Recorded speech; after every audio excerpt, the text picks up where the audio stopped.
Alright, so it's a little too hot today to let my phone sit on the dash without the AC on. My phone will overheat otherwise. So unfortunately you're going to hear the blower going in this video. But it's never too hot for the old beanie. Beanie for life, apparently. So this video is going to be about laser pointers. If you've ever had somebody tell you that it's not good to use a laser pointer to play with your dog, then that person is 100% correct. This is not a species appropriate enrichment or activity to do with your dog. For cats, apparently, it's okay, it's just fine. Their brain is going to process that light differently. Their brain and their psyche is not affected the same way as dogs are in this respect. So with dogs, the way that the light is processed, it's different, and they will pursue it as if it's prey, similar to how a cat does. But it brings about feelings of frustration, confusion, and anxiety even, because the light is there and then it's miraculously not there. And the dog is frantically searching for it, and it brings about this like state of like, you know, frantic object permanence, like this fixation of, you know, where is it? I know it was here, and they can't switch off and can't disengage easily. So it's not productive and it's not healthy for them to experience. It's like, to the naked eye, we interpret it as enjoyment, or we could interpret it as enjoyment, but really it's more akin to like a compulsion.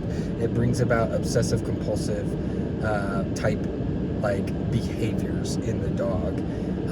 And so like when I used to work at like my first boarding facility, daycare, they had refrigerator curtains that would keep the cold air in and the warm air out, or vice versa, depending on the season, depending on the type of year, the time of year.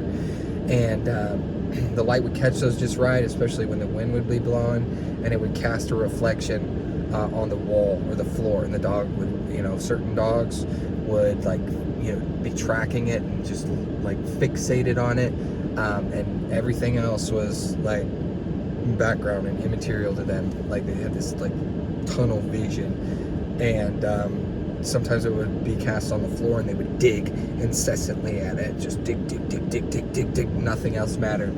And what you could also see is some resource guarding. They can treat it as a resource, so they can exhibit possessive aggression, and they would redirect on dogs that would be within their proximity, or people. So this can be very dangerous if the dog is kind of activated in this way. So as someone with obsessive compulsive disorder, and as someone who's had obsessive compulsive disorder since, I can track it back to like being 4 or 5 years old, and experiencing like rumination and checking and rituals and compulsions, I can attest to the fact that it's not enjoyable. It's not fun. So like, this is essentially teasing your dog. So a species appropriate enrichment that you can use is a flirt pole. And what a flirt pole is it's like a pole or a rod or something like that, and you attach like a toy to the end of it, and this can be like a squeaky toy or a fleecy toy, or like, you know, anything that'll attach that they're going to chase. You want to be careful to make sure that whatever links the rod to the toy does not have a gap big enough for your dog's canine tooth to get caught in, because if it does, it can get lodged in there and stuck, and maybe even like fractured. So heads up on that.